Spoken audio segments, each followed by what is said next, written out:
Bismillahirrahmanirrahim. Alhamdulillahilladzi qallaba qulubana ilal haqq. Asyhadu an la ilaha illallah wa asyhadu anna Muhammadan abduhu wa rasuluh. Allahumma salli ala sayyidil wujud, sayyidil kaunaini, sayyidina Muhammad sallallahu alaihi wasallam. Teman-teman yang dimuliakan Allah, ada satu hal yang Allah sering ulang-ulang dalam Al-Quran. Jika kita kumpulkan, hampir mendekati 200 kali Allah berbicara, bahkan mungkin lebih, yaitu tentang qalbu, baik dalam bentuk plural, qulub atau qalbun, yang sudah jadi masuk dalam bahasa Indonesia kalbu. Jangan salah membaca, kalbun pakai kaf menjadi kalbun, si guguk, dog, anjing. Tapi ini pakai qaf, qalbun. Qalbu ini disebutkan di dalam Al-Quran. Bahkan awal-awal surat dari Al-Baqarah itu memulai dengan itu. Fi qulubihim marad. Allah bercerita tentang orang-orang munafik, bahkan orang kafir sebelumnya. Khatamallahu ala qulubihim. Allah mengkhatam, menutup, mengunci mati kalbu orang kafir. Sedangkan orang-orang yang munafik, barangkali ada kemunafikan dalam diri kita. Insya Allah kita tidak masuk kepada kekufuran, tapi barangkali di dalam diri ini ada kemunafikan. Kita tidak tuduh orang, tidak mengarahkan, menyorotkan ayat-ayat ini kepada orang di kiri, kanan, depan, belakang, atau kelompok di luar kita. Barangkali ini masalah kita sendiri. Di dalam hati ini ada kemunafikan. Fi qulubihim marad. Di dalam hati mereka ada marad. Marad artinya penyakit. Sahabat-sahabat yang dimuliakan Allah, maka orang munafik itu dalam Al-Quran itu disebut orang yang hatinya berpenyakit. Jika penyakit ini tidak diobati, maka penyakit itu akan semakin akut lalu kronis. Jika sudah parah, maka tidak ada lagi obatnya. Ini yang disebut dengan kematian hati. Semoga hati kita tidak sampai ke derajat seperti itu.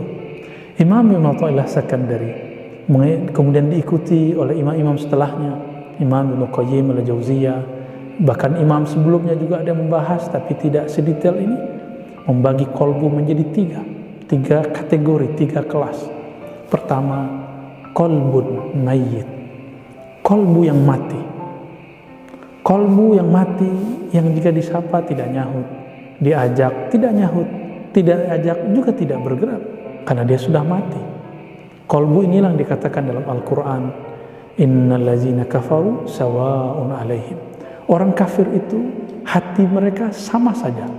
Kamu ajak, kamu tidak ajak, la yu'minun.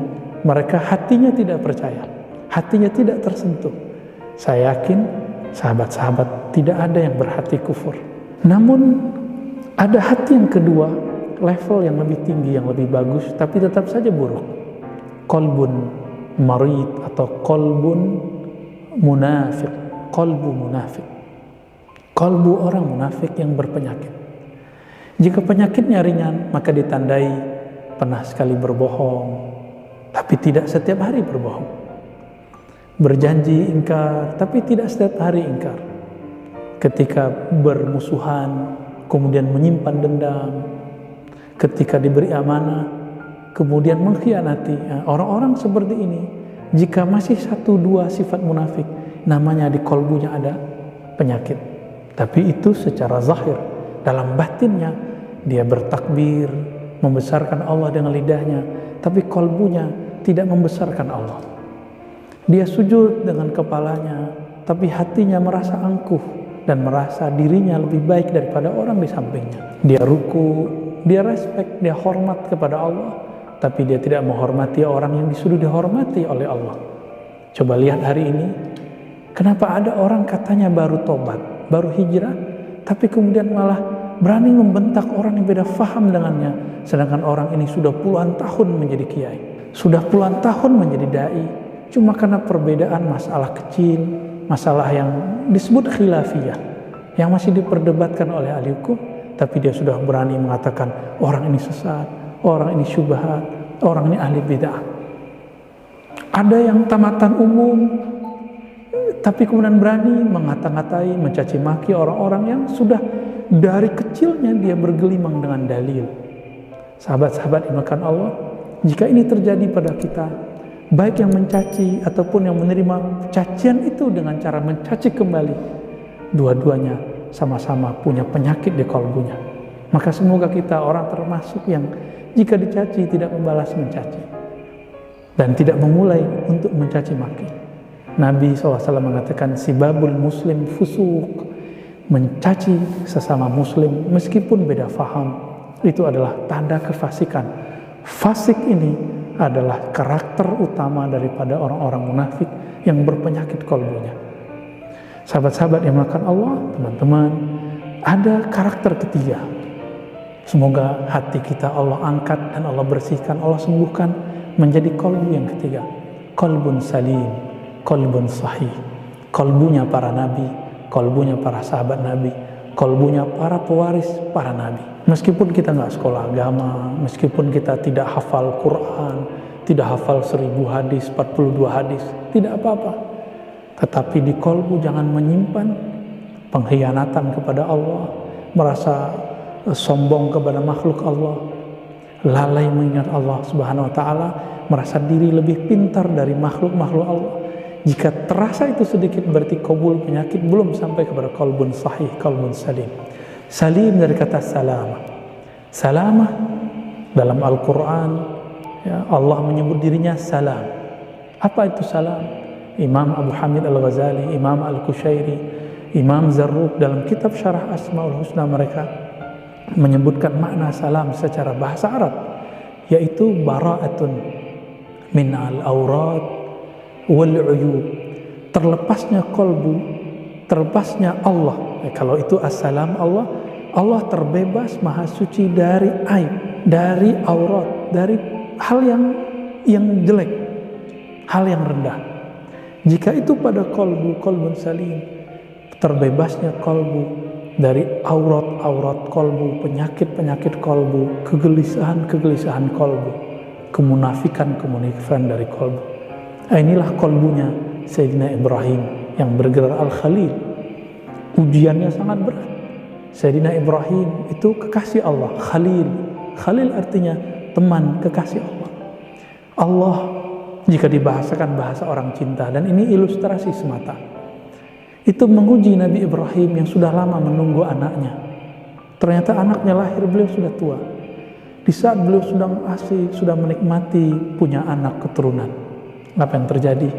Allah meminta supaya Nabi Ibrahim menyembelih anaknya. Riwayat yang masyhur di kalangan Ahlus Sunnah itu adalah Nabi Ismail, tapi di sebagian riwayat yang dipakai Imam Tabari itu Nabi Ishak. Terlepas dari siapa Nabi yang benar dikatakan akan disembelih, ini adalah cara Allah menguji apakah Nabi Ibrahim lebih cinta Allah atau lebih cinta anaknya. Ternyata beliau selamat, beliau terbebas dari cinta-cinta rendahan, cinta kepada makhluk. Di kalbunya hanya ada Allah. Inilah yang disebut kalbun salim. Maka sahabat-sahabat makan Allah, apa rahasia Nabi Ibrahim? Kenapa kalbunya salim? Ternyata kalbun salimnya Nabi Ibrahim bermula dari tauhid yang benar dan zikir yang tiada putus. Di saat beliau dilempar masuk ke dalam api, lafaz yang ada dalam lidahnya cuma satu kalimat, hasbunallah wa ni'mal wakil. Hasbiallah wa ni'mal wakil. Cukuplah Allah tempat aku bergantung, mengadu. Cukuplah Allah tempat aku mengadukan nasibku. Hari ini banyak orang ngeluh, kena corona kah, kena hidup susah kah, penyakit kah. Kita mengadu kepada siapa? Mengadu kepada Allah atau mengadu kepada selain Allah? Tetap kita ambil asbab, sebab-sebab duniawi, tapi batinnya jangan sampai berpaling dari Allah Subhanahu wa taala. Allah memandang kalbu, jangan pernah palingkan kalbu dari muqallibal qulub. Maka berdoalah, ya muqallibal qulub, sabbit qulubana ala dinika wa ta'atik. Wahai yang membolak-balik hati, tetapkan hati kami dalam ketaatan kepada Engkau. Amin ya rabbal alamin. Wassallallahu ala sayyidina Muhammad wa sallallahu ala nabiyyina Muhammad. Assalamualaikum warahmatullahi wabarakatuh.